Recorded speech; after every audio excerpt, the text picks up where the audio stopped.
یہاں یہ سوال ہوتا ہے کہ آخر اسلام کی جو اخلاقی تعلیمات ہیں جنگ کے حوالے سے وہ کیا ہیں؟ چونکہ ہمارا جو مقصد ہے، ہمارے جو چینلز کا مقصد ہے، وہ دراصل کسی چیز کو یعنی جو اس وقت جیو پالیٹکس ہے وہ نہیں ہے۔ جیو پالیٹکس کے اوپر ہم تبصرہ ضرور کرتے ہیں، لیکن ہم اسلامک پرسپیکٹو سے کرتے ہیں کہ اسلام اس تعلق سے کیا کہتا ہے۔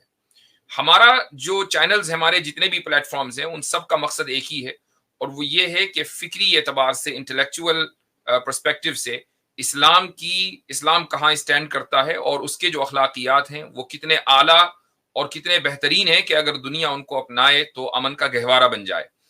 اسی چیز کو ہم الگ الگ طریقے سے ثابت کرتے ہیں اور اس موضوع کے اوپر ہم ڈیبیٹ کرتے ہیں۔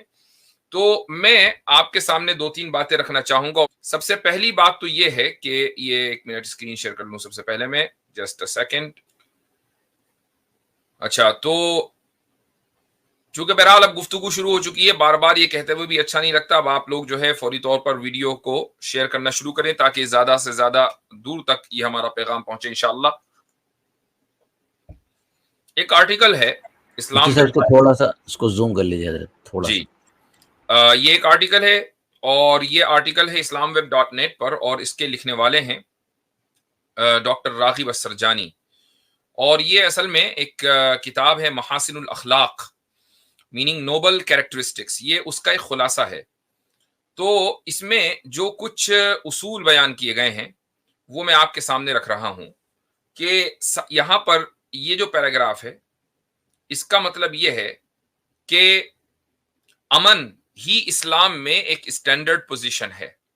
امن ہی اسلام میں اسٹینڈرڈ پوزیشن ہے۔ اسلام میں اسٹینڈرڈ پوزیشن جنگ نہیں ہے، ہاں، لیکن جنگ کی اسلام میں اجازت ضرور ہے، اور اس کے بہت سی وجوہات ہیں، بہت سے مقاصد ہیں، اور اس کی وجہ یہ ہے کہ کوئی بھی نظام بغیر جنگ کے اور بغیر ایول کو ایلیمینیٹ کیے باقی نہیں رہ سکتا۔ لیکن دوسرے نظاموں نے جنگ کے لیے کوئی قاعدے قانون نہیں بنائے، اور جو قاعدے قانون بنائے ان کی دھجیاں بھی پھر وہی بکھیرتے ہیں۔ لیکن اسلام نے اس جنگ کو بھی قاعدوں اور قوانین سے باندھ دیا ہے۔ تو اب وہ قواعد اور قوانین کیا ہیں ان کو دیکھ لیجئے۔ سب سے پہلے ہے عدم قتل الشیوخ والنساء والاطفال، کہ نہ تو بوڑھوں کو قتل کیا جائے گا، نہ بچوں کو، اور نہ عورتوں کو۔ اب کوئی تھوڑی دیر میں بخاری کی وہ مشہور حدیث لے آئے گا جس کے اوپر پچھلے اسٹریم میں بھی بات ہوئی تھی، تو جب لے کر آئے گا جب دیکھی جائے گی۔ تو رسول اکرم صلی اللہ علیہ وسلم جب بھی جنگ میں کسی آرمی کو روانہ کرتے تھے تو یہ وصیت ضرور کرتے تھے، یہ گائیڈ لائنز دیتے تھے کمانڈر کو، کہ سب سے پہلی بات تو یہ کہ اللہ سے ڈرے، اور دوسرے یہ کہ اللہ کو اپنا نگراں سمجھے، اور جنگ کا جو ایتھکس ہیں اس کا خیال رکھے، اور وہ اس طریقے سے کہ آپ علیہ الصلوۃ والسلام یہ فرماتے تھے وَلَا تَقْتُلُوا وَلِيدًا، کسی بچے کا قتل مت کرنا، یہ ہے مسلم میں روایت۔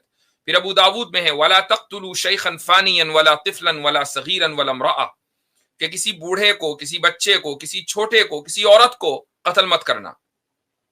یہ جنگ پر روانہ ہوتے وقت آپ صلی اللہ علیہ وسلم کی تعلیمات ہوتی تھیں۔ اس کے بعد دوسری جو اس میں اہم چیز ہے وہ ہے عدم قتل المتعبدین، یعنی وہ لوگ کہ جو اپنی پوجا پدھتی میں لگے ہوئے ہیں، پوجا پاٹ میں لگے ہوئے ہیں، یا سینیگاگز میں یا چرچز میں وہ ربائز اور پریسٹ ہیں، ان کا کام اپنے خدا کو یاد کرنا اور اپنے خالق کی پوجا کرنا ہے، ان کو قتل نہیں کرنا ہے۔ ابن عباس رضی اللہ عنہ یہ فرماتے ہیں کہ رسول اکرم صلی اللہ علیہ وسلم جب اپنے لشکر کو بھیجتے تھے تو ان سے فرماتے تھے لا تقتلوا اصحاب الصوامع۔ صوامع یہ پلورل ہے صومعہ کی، جس کے معنی آتے ہیں ٹیمپلز کے، کہ جو لوگ ٹیمپلز میں ہیں، ٹیمپل والوں کو قتل مت کرنا، ان کو مت چھیڑنا۔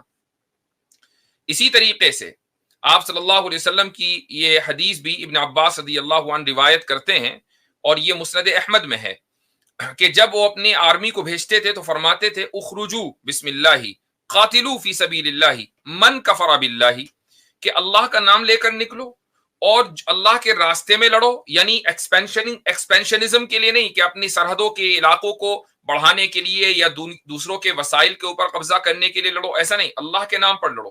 من کفر ان سے لڑو کہ جو اللہ کے دشمن ہے، کہ جنہوں نے اللہ کا انکار کیا ہے۔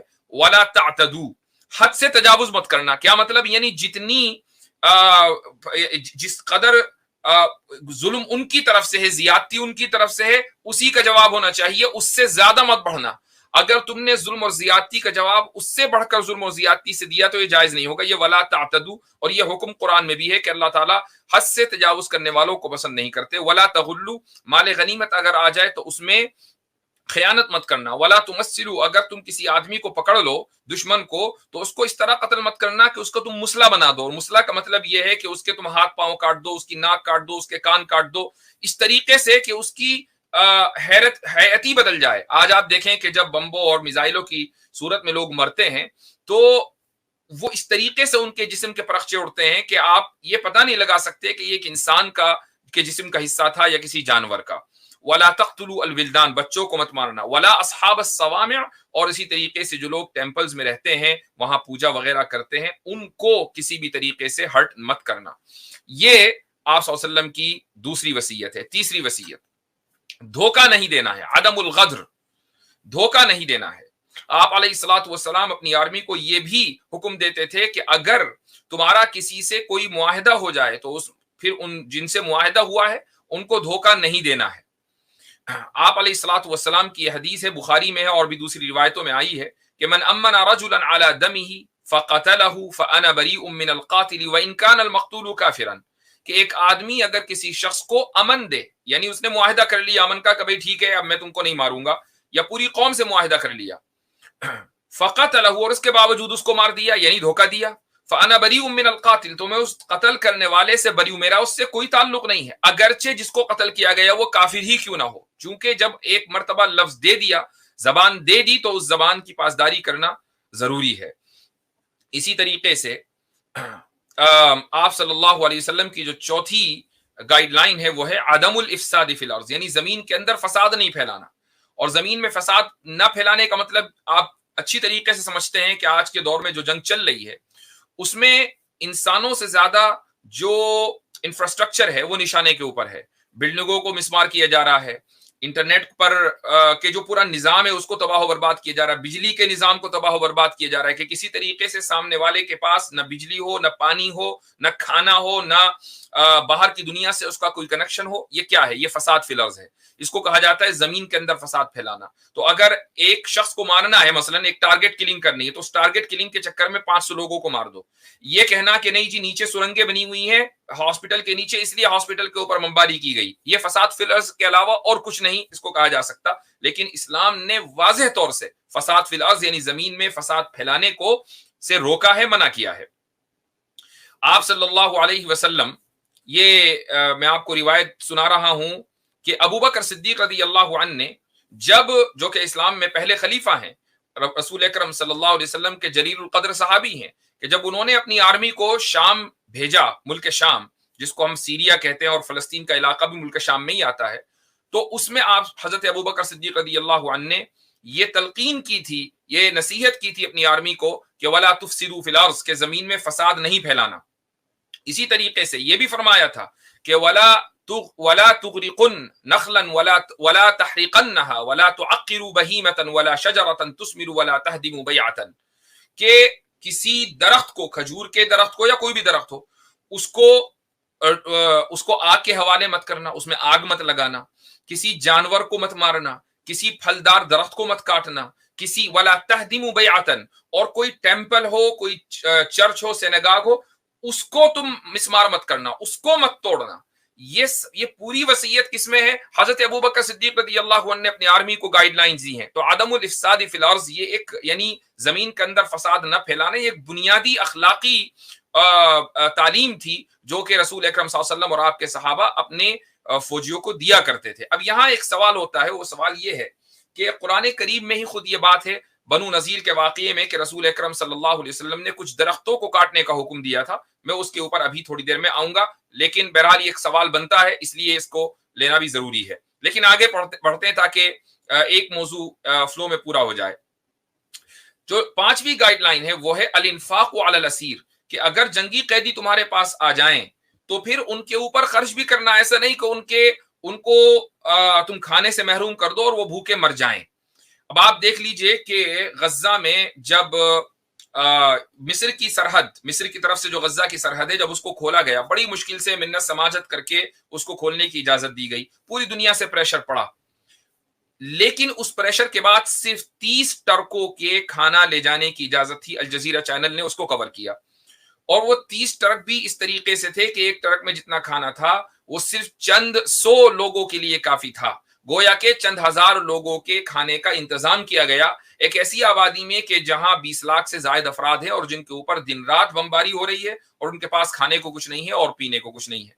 लेकिन अल्लाह ताला का इरशाद है सूरह इंसान आयत नंबर 8, वयुतइमून अत्ताम अला हुब्बिही मिस्कीनन व यतीमन व असीरा, कि ये लोग मुसलमानों की जो सिफात हैं उसको बयान करते हुए अल्लाह ताला फरमाता है कि वो खाना खिलाते हैं, किसको? मिस्कीन को, गरीब को, यतीम ऑर्फन को, व असीरा और कैदी को खाना खिलाना। और यहां पर क्या हो रहा है कि आपने दुनिया की सबसे बड़ी ओपन प्रिजन बना दी है और उसमें आपने उनके ऊपर इस तरीके से पाबंदी लगा दी चारों तरफ से कि उन तक खाना ना पहुंच पाए। तो अब आप खुद देख लें कि अखलाकी एतबार से इस वक्त जालिम कहां खड़े हैं और मजलूम कहां खड़े हैं। खुद आप अंदाजा लगा लें कि इस्लाम में जो वॉर एथिक्स हैं वो क्या हैं और वेस्ट ने जो वॉर एथिक्स दिए हैं वो क्या हैं। इस्लाम में जो वॉर एथिक्स हैं उनके ऊपर अमल करना भी जरूरी है, लेकिन वेस्ट ने जो वॉर एथिक्स दिए हैं वो नाम के हैं, लेकिन उनके ऊपर खुद वेस्ट अमल नहीं करता है। अब जिन यूनाइटेड नेशन के जितने भी परमानेंट मेंबर्स हैं उसमें चाहे फ्रांस हो, अमेरिका हो, इंग्लैंड हो, क्या इनकी मर्जी के बगैर इसराइल कुछ हरकत कर सकता है? नहीं कर सकता। तो इनकी मर्जी से ही वॉर एथिक्स के खिलाफ इस वक्त उसकी धज्जियां उड़ाई जा रही हैं। उसके बाद जो छठी चीज है, जो आखिरी गाइडलाइन है आज की इस गुफ्तगू में, वो ये कि आप सल्लल्लाहु अलैहि वसल्लम ने फरमाया कि लाश को, इससे पहले भी मैंने जिक्र किया, लाश को मुसला ना करें। मुसला करने का मतलब ये है कि इस तरीके से उसका हुलिया बिगाड़ दें कि वो पहचान में ना आए। एक तो ये है कि भाई जंग हो रही है तलवार से, चाकू से, तो तलवार मार दी, सामने वाला मर गया। एक ये कि मर गया, अब गुस्से में आकर और इमोशनल होकर उसके हाथ पांव पैर काटे जा रहे हैं, ये गलत है। रसूल अकरम सल्लल्लाहु अलैहि वसल्लम ने फरमाया, अब्दुल्लाह बिन ज़ैद रज़ियल्लाहु अन्हु की रिवायत है कि नहन नबी सल्लल्लाहु अलैहि वसल्लम अनिन नुहबा वल मुसला, आप सल्लल्लाहु अलैहि वसल्लम ने लूट मार और मुसला, यानी ये जो लाश को इस तरीके से उसको खराब कर देना कि वो पहचानी ना जाए, उससे आप सल्लल्लाहु अलैहि वसल्लम ने मना फरमाया है। तो अब ये एक पॉइंट है। एक और पॉइंट जो आपके सामने मैं रखना चाहूंगा वो भी बड़ा अहम है, उसकी भी मैं स्क्रीन शेयर कर रहा हूं, जस्ट अ सेकेंड। ये देखें, ऐसा नहीं है कि कोई चीज ऐसी है कि जो उलमाए इस्लाम ने उसके ऊपर गुफ्तगू न की हो और वो आज हो रही हो। गुफ्तगू ये चली है फिक्ह में कि क्या ऐसे तीर मारे जा सकते हैं कि जिनके ऊपर जहर लगा दिया गया हो, कि जब वो तीर किसी के जिस्म में पेवस्त हो तो जहर की वजह से वो बंदा मर जाए। क्या इसकी इजाजत है?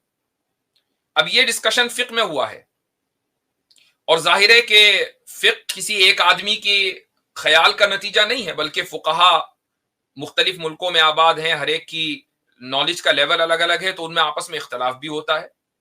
लेकिन आज के सिनारियो में आप देखें कि कारपेट बॉम्बिंग हो रही है, बास्फोर्स उनके ऊपर बरसाया जा रहा है, केमिकल्स डाले जा रहे हैं कि वैसे नहीं मरते तो केमिकल से मर जाएंगे। तो यानी जितने भी लॉज हैं उनको खुल्लम खुल्ला उनकी धज्जियां उड़ाई जा रही हैं और ये कहा जा रहा है कि भाई उसको तो जालिम को अपने डिफेंड का हक है, अपने आप को डिफेंड करने का हक है।